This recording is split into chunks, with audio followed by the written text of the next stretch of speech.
बिस्मिल्लाहिर्रहमानिर्रहीम। अस्सलाम वालेकुम नाज़रीन, live with doctor Shahid Masood के साथ मैं हूं नाइला अली। नाज़रीन, आज वज़ीर ख़ज़ाना असद उमर साहब के इस्तीफ़े के बाद दीगर वज़रा को भी हटाने की खबरें सारा दिन गर्दिश करती रही हैं। आगे क्या होने जा रहा है और हुकूमत का क्या लाया अमल होगा, इस समेत और भी अहम टॉपिक्स हैं जिन पर बात करेंगे। हमारे साथ स्टूडियो में मौजूद हैं डॉक्टर शाहिद मसूद। अस्सलाम वालेकुम डॉक्टर साहब। वालेकुम सलाम, आपको भी। डॉक्टर साहब, वज़ीर ख़ज़ाना असद उमर साहब अपने ओहदे से मुस्ताफ़ी हो गए, लेकिन आपने कहा था कि वज़ीर आज़म इमरान खान साहब जो हैं वो असम्बलियाँ तोड़ने का सोच रहे हैं, लेकिन आज तो वज़ारतें ही तब्दील कर दी गई हैं। आगे क्या समझते हैं क्या होने वाला है? देखिए, इमरान खान साहब को मैं तो अपनी उस बात पे कायम हूँ कि इमरान खान साहब असम्बलियाँ तोड़ने का सोच रहे हैं। इमरान खान साहब ज़ाहिर है कि गुस्से में हैं। आज जो कदम वो उठा रहे हैं सारे गुस्से में हैं, और उन्होंने ये भी कहा परसों काबीना के इजलास में कि जिसने जाना है चला जा सकता है। मतलब इसको दूसरे अंदाज में कहना है कि जिसने जाना जाए जाए। अच्छा, जिसने जाना जाएगा मतलब है छः शख्सियात की अक्सरियत है ना इस वक्त कौमी असम्बली में। और गुलाम सरवर साहब ने तो यहाँ तक कहा, जो इतला ये है कि अगर मुझे आपने हटाया वजारत से तो मैं एमएनएशिप छोड़ूंगा, रिजाइन करूंगा। ठीक है ना। तो इस वक्त वो सूरत हाल है। 6 शख्सियात। असद उमर साहब के बारे में मैं आपको बताता हूँ। देखिए, असद उमर साहब जो है ना, ये बात है 2008 की। 2008 की बात है।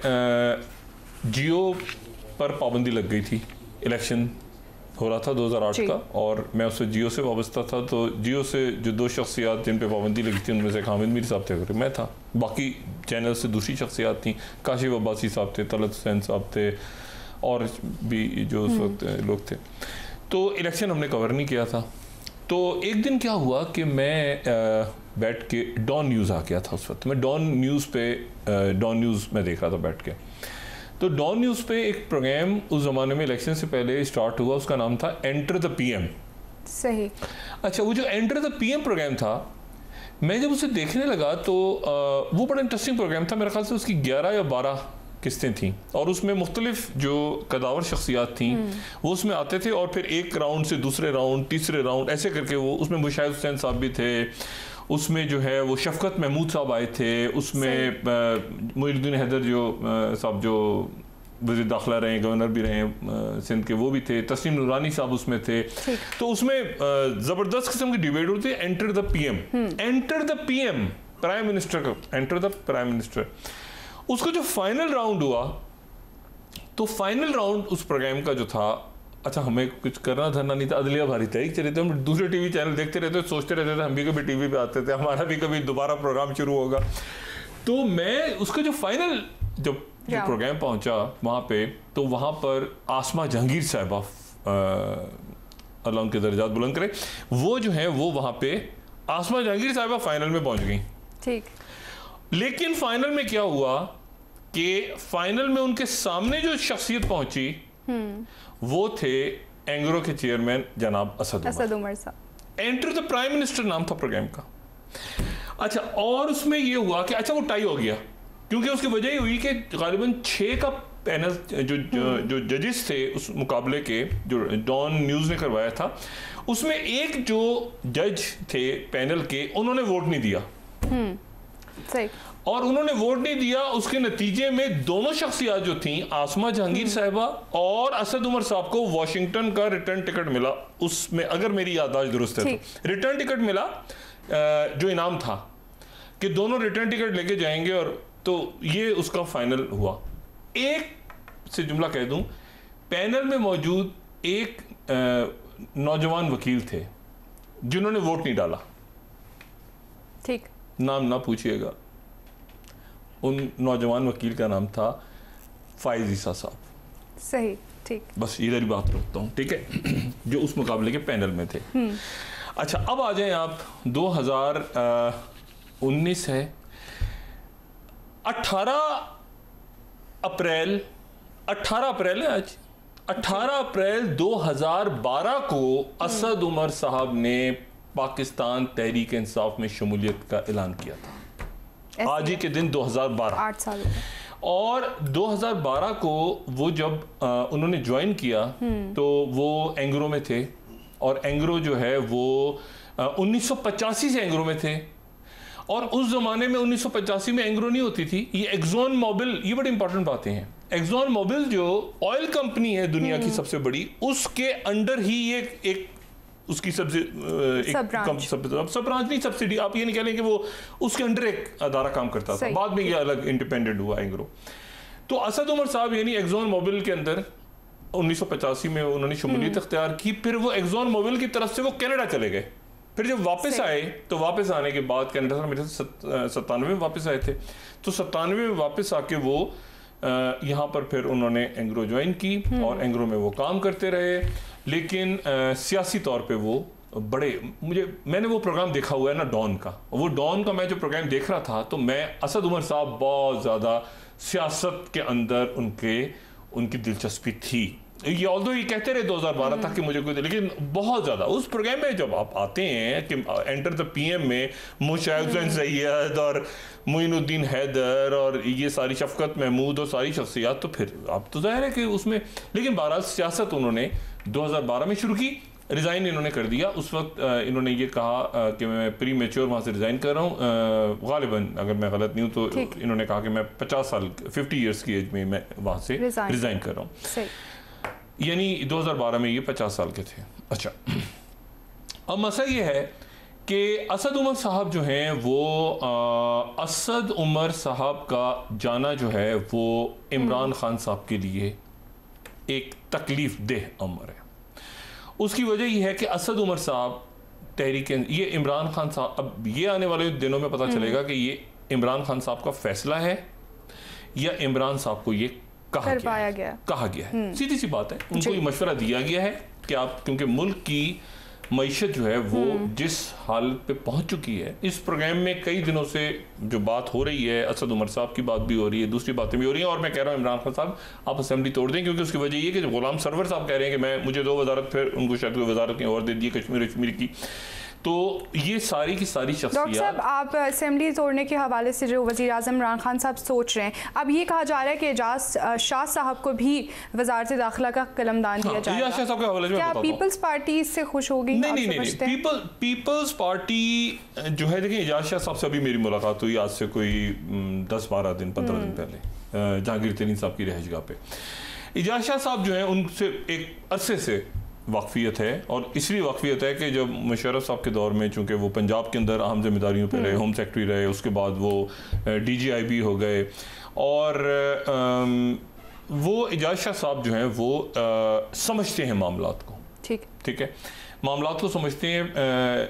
इंटरनेशनल जो प्रेस है उसमें उनका नाम उस वक्त ज़्यादा नुमाया हुआ जब डैनियल पर्ल को जिस बंदे ने कत्ल किया था, उमर शेख, उसने जाके सरेंडर किया था इनके पास, जब ये होम सेक्रेटरी पंजाब या किसी पंजाब में किसी ओहदे पे थे। तो उसके बाद ये जाहिर है कि IB को इन्होंने हेड किया, और जब बेनज़ीर भुट्टो साहबा वतन वापस आ रही थी तो उससे एक दिन पहले यानी 17 अक्टूबर 2007 को बेनज़ीर भुट्टो साहबा ने ये बात की थी कि मुझे कुछ हुआ तो उसमें उन्होंने मुस्लिम लीग काफ का नाम लिया था, एजाज शाह साहब का नाम लिया था, मुशर्रफ साहब का नाम लिया था, कभी हमीद गुल साहब का नाम भी आता है बीच में। लेकिन वहाँ पर जब एक गैदरिंग हुई 17 तारीख को, और मैं ये बात चूँकि बेनज़ीर भुट्टो साहबा के हवाले से कर रहा हूँ, तो यकीनन बिलावल भी वहाँ पे मौजूद थे, जरदारी साहब भी मौजूद थे, वो एक खाने के ऊपर बैठे हुए थे। मैं, बेनज़ीर भुट्टो साहबा, जरदारी साहब, डॉक्टर आसिम, बख्तावर साहबा और बिलावल साहब भी थे, और आसफा साहबा भी थी। रहमान मलिक साहब उस वक्त नहीं थे जब ये बात हो रही थी, लेकिन बिलावल साहब थे और जरदारी साहब थे, तो वो चाहे तो इसकी तरदीद कर दें, लेकिन मतलब चूँकि मोहतरमा के हवाले से बात हो रही है तो मैं कोई गलत बात नहीं करूँगा। तो बीवी ने कहा कि मैंने कहा बीबी ये आपने जो नाम दे दिए सारे, तो ये तो कोई थर्ड फोर्स अगर फ़ायदा उठा ले, कोई तीसरी कुव्वत फ़ायदा उठाए, आपने कह दिया कि ये जिम्मेदार होंगे। अच्छा, आगे जाके आप देखें मुस्लिम लीग कायद-ए-आज़म तो शामिल हो गई हुकूमत में जरदारी साहब के साथ। तो वहाँ पर बेनज़ीर भुट्टो साहबा ने कहा कि ये आप इनको जानते हैं एजाज शाह को? मैंने कहा जी मैं नहीं जानता, मेरी इनसे मुलाकात कभी भी नहीं हुई। तो बेनज़ीर साहबा ने मुझे कहा कि नहीं ये तो चौधरियों का बंदा है, ये बिल्कुल उनके ये जुमले थे। इन्होंने तो चौधरीयों का बनता है, ये तो हमें तंग करेगा इलेक्शंस में, तो क्या ये हमारे साथ काम कर सकता है? ये बिल्कुल एग्जैक्टली जुमले थे उनके। तो मैंने कहा बीबी मुझे नहीं पता कि काम कर सकते हैं आपके साथ या नहीं कर सकते, लेकिन उन्होंने कहा चौधरीयों का बंदा है। बहरहाल ये नहीं, वो कत्ल वतल का सिलसिला जो है, मैं सिर्फ बताना चाह रहा हूँ कि कत्ल की साजिश और इस सारे में वो बीबी का के जहन में और जरदारी साहब के भी यकीन जहन में ये था कि ये एजाज शाह साहब जो हैं ये चौधरी शुजात साहब के और परवेज इलाही साहब के बड़े करीब हैं। इसीलिए बाद में जब पीपल्स पार्टी की हुकूमत आई, चौधरी साहब भी हुकूमत में शामिल हुए, तो कोई ऐसा मसला हमने एजाज शाह साहब के हवाले से नहीं सुना। अच्छा, लेकिन यहाँ पर एक मसला इमरान खान साहब को जो मैं कह रहा हूँ ना, जो मैं कह रहा हूँ कि असेंबली तोड़ने, ये एक देखें बात सारी ये है कि जितनी भी शख्सियत आ रही हैं ना अब, यानी कुछ सिराजुद्दौला, कोई उसके बाद ज़हीरुद्दीन बाबर, कोई कुतुबुद्दीन ऐबक, कोई अल्तमश, कोई जो है वो जंग प्लासी, उस ज़माने के मुशीर ख़जाना और वज़राए ख़जाना जो हैं उनके नाम आ रहे हैं। मतलब कौन था वो जी, वो जनाब, वो उस ज़माने में जब लियाकत अली ख़ान मौजूद थे तो उनके मुशीर थे IMF, मतलब उस ज़माने के मतलब शख्सियात के नाम तलाश हो रहे हैं। ये PTI है, ये इमरान खान नहीं है, ये इमरान खान, ये PTI नहीं है।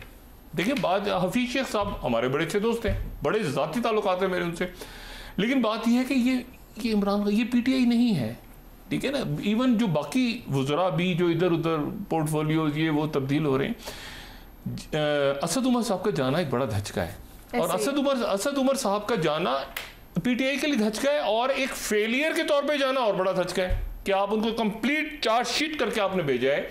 और वो असद उमर साहब को जो लोग जानते हैं, असद उमर साहब जो हंस रहे थे ना, आज मुस्कुरा रहे थे, और बड़ा वो मार्केटिंग के आदमी है उनको, लेकिन वो अंदर से असद उमर साहब जो हैं कि मईशत आपने नाकाम बना दी, मुल्क कर्जों में डूब गया, ये हुआ वो हुआ, और जाते जाते उन्होंने कह भी दिया असद उमर साहब ने कि जो मेरे बाद आएगा वो मेरे बाद आने वाला भी मामला को संभाल नहीं सकेगा, मुश्किलात होंगी। अच्छा, अब असद उमर साहब ने IMF से क्या मुआहदा तय किए? क्या अभी तो ब्रीफिंग, अभी तो एमनेस्टी स्कीम का रौला पड़ा हुआ था, अभी तो ब्रीफिंग देनी थी ऐसे। अभी कल देखे ना, अचानक या तो असद उमर साहब का इमरान, अब हम तो यही कहेंगे ना कि इमरान खान ने फैसला किया। मेरा ख्याल है इमरान खान साहब को मशवरा ऐसा कहीं से आया है कि इमरान खान साहब उसको रेजिस्ट नहीं कर सके, क्योंकि मुल्क की मैशत, देखिए बात बार बार मैं कह रहा हूं कि इमरान खान साहब फैसला करें, जल्दी फैसला करें, ऐसा ना हो कि वो फैसला करने की नौबत ही ना आए और पहले लोग खिसक जाएं और अदम एतमाद आ जाए और अक्सरियत खत्म हो जाए। बात यह है कि फैसला करें इमरान खान साहब कि उन्होंने आगे कैसे ये सिस्टम कैसे चले, क्योंकि अब इसके बाद तमाम ब्यूरोक्रेसी पे झाड़ू पड़ने वाला है, ब्यूरोक्रेट जाने वाले हैं, पंजाब के अंदर बुजदार साहब का नंबर आने वाला है, ये एक वेव चल पड़ी है, ठीक है। अब इसमें बात यह है कि गुलाम सरवर साहब जा रहे थे, उनको रोक लिया, हमायूं अख्तर साहब गालिबन कॉमर्स में आ रहे हैं, ये बड़े अच्छे मंजे हुई शख्सियत है, मगर ये PTI नहीं है, ये PTI नहीं है। हफीज शेख साहब या जो है वो नवी सुल्तान साहब का नाम सुन रहे हैं, कोई अमेरिका में है, कोई जमाल अंसारी साहब है, कोई ये सारे PTI नहीं है।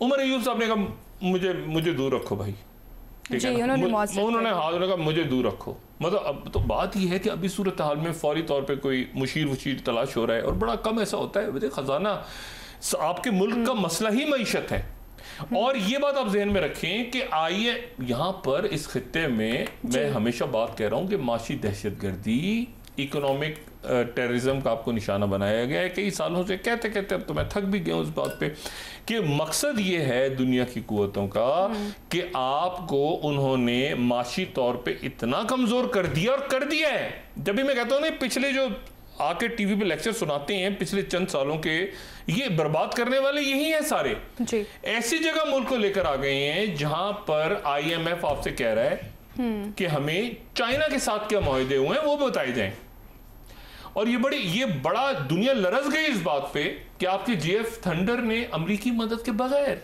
ये नहीं F-16 नहीं उड़ाया आपने अपने JF थंडर से उनका मिग 11 गिरा दी है। ये छोटी बात तो इसको देखा जाए तो ये बहुत बड़ी बात है कि आपने अमेरिकन, आपको यानी इसका मतलब है कि अमेरिकी दिफाई तैयारों की आपको जरूरत नहीं, उसके बगैर ही आपने भारत को फटका।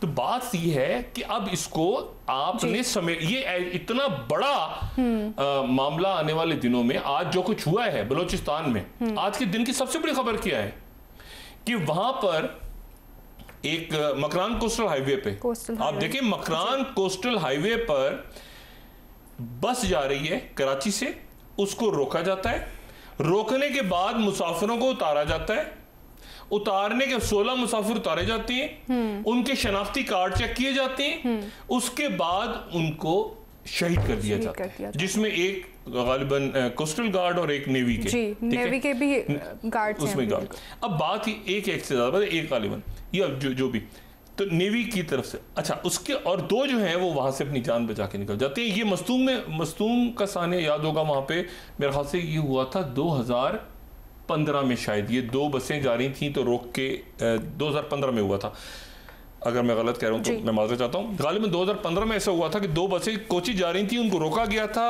उतारा गया था मुसाफिरों को, और 19 गालिबन 19 शहीद कर दिए गए थे लोग। अच्छा, अगर तादाद ऊपर नीचे हो जाए तो मैं उसके लिए इंतहाई माजरत ख्वाह, लेकिन मेरी याददाश्त कह रही है कि 19 शहीद कर दिए गए थे। उसके बाद ये वाकया इस तरह का पेश आया है कि कोच को, और ये कब पेश आया है, जब अभी हजारा का शोक खत्म नहीं हुआ, और इमरान खान साहब ने वहां जाना था, वहां जाना था ना, आरिफ अलवी साहब गए, बात नहीं बनी, लोग इमरान खान का वेट कर रहे थे। एग्जैक्टली, आरिफ अलवी साहब, उस शहरियार आफरीदी, जुल्फी बुखारी साहब गए थे, वो बात नहीं बनी, इमरान खान का साहब का वेट कर रहे थे, यहाँ इमरान खान साहब कैबिनेट शफल कर दी, और ये कहते हैं ना कि शुरू हो गया खेल, ये अब रोलिंग, ये शुरू हो गया खेल, ये यहाँ नहीं रुकेगा, ये इसका बंदा। जहांगीर तरीन साहब यहाँ मौजूद हैं, शाह महमूद कुरैशी मुल्तान चले गए, ठीक है, ये आपस की ग्रुपिंग, आपस के लोग इधर उधर दाएं बाएं, मुझे जरा को ये बता दे, मतलब मैं तो इंतहाई इनके सारी के साथ इंतहाई माजरत के साथ, मुल्क का एक आज़ाद अदारा है हमारा पेमरा, ज़बरदस्त अदारा है, और मैं तो उनके मुतासरीन की लिस्ट फहरिस्त बनेगी तो मेरा नाम सबसे। मुझे ये बता दें कि अगर कोई वजीर आके गलत खबर दे दे तो उस पर कितने अरसे की पाबंदी लगनी चाहिए? मेरी तो टिप्स के ऊपर है ना पाबंदियां मुझे ये बताएं कि अगर कोई वजीर, अगर मैं गलत खबर दे दूं तो मुझे तो आ जाएगा नोटिस, ARI को भी चला जाएगा, जियो को भी चला जाएगा, 92 समा सबको इतने लाख आजाद अदारा है। वजारत इत्तलात को कितने लाख या कितने करोड़ का नोटिस भेज के, और जो झूठ बोल रहे थे वजीर मौसूफ आके पिछले 2 दिन से, जिन चैनलों ने खबर चलाई उन्होंने नोटिस भेज दिया, कमाल देखें, और गायब हो गए मौसूफ, उनको नोटिस भिजवा दिए। तो और दूसरी बात, तो इन पे कितने अरसे की पाबंदी लगनी चाहिए? कैमरा बताया कि मैं नहीं करूंगा फैसला, कितने अरसे की पाबंदी इन पे लगनी चाहिए, और वजारत इत्तलात पे कितना फाइन होना चाहिए? नंबर 1, इलेक्शन कमीशन जरा वजाहत फरमाएगा कि मुंतखब रुकन अगर झूठ बोले तो 62-63 के तहत सादिक और अमीन की क्या डेफिनेशन होती है? फिर तो डॉक्टर साहब सारे नाअहल हो जाएंगे। नहीं, तो जो तरदीदें कर रहे हैं, जिन्होंने कहा कि चंद चैनल झूठ बोल रहे हैं, क्या सब कोई इधर से उधर वजारत, ये फंसा दिया इमरान खान को। देखें, और ये चाइना जाना है इमरान ने, ठीक है, वजीर आजम साहब ने, और उसके बाद उससे पहले ईरान जाना है, ईरान, और माशी सूरत हाल यहाँ पर ये स्ट्रेटेजिक सूरत हाल है, वो कतर में डायलॉग शुरू हो रहे हैं जी। ये IMF के साथ आपका मसला सिर्फ बैंकों वाला नहीं है, IMF के साथ तो जब आपसे चाइना के लोन्स की डिटेल्स वो मांग रहे हैं, रजाक दाऊद साहब कहां से, अच्छा ये रजाक दाऊद साहब, ये वो रजाक दाऊद साहब हैं जो कह रहे हैं CPEC नहीं होनी चाहिए, इसको थोड़ा सा मौखर कर दें, इनको किसने कहा? ये वो रजाक दाऊद साहब हैं जिनके भाई, जिनके कजन हुसैन दाऊद साहब एंग्रो को हेड करते हैं, वो एंग्रो जिसने LNG का कॉन्ट्रैक्ट साइन किया, शाहिद खान अब्बासी में केसेस चल रहे हैं, उन पे नहीं चले, वो एंग्रो जिसने कहा कि इतने हजार जो है वो रोज डॉलर्स पे किए जाएं कतर गैस को, चाहे वो टर्मिनल यूज हो ना हो, ये उनके कजन है, ये उनके कजन है, और वही एंग्रो जिसके असद उमर साहब। ठीक है डॉक्टर साहब, यहीं से डिस्कशन कंटिन्यू करेंगे, एक ब्रेक का वक्त हुआ है, नाजरीन ब्रेक लेते हैं, ब्रेक से वापस आकर डॉक्टर साहब से मजीद टॉपिक्स उनके हवाले से भी बात करेंगे, हमारे साथ रहिए।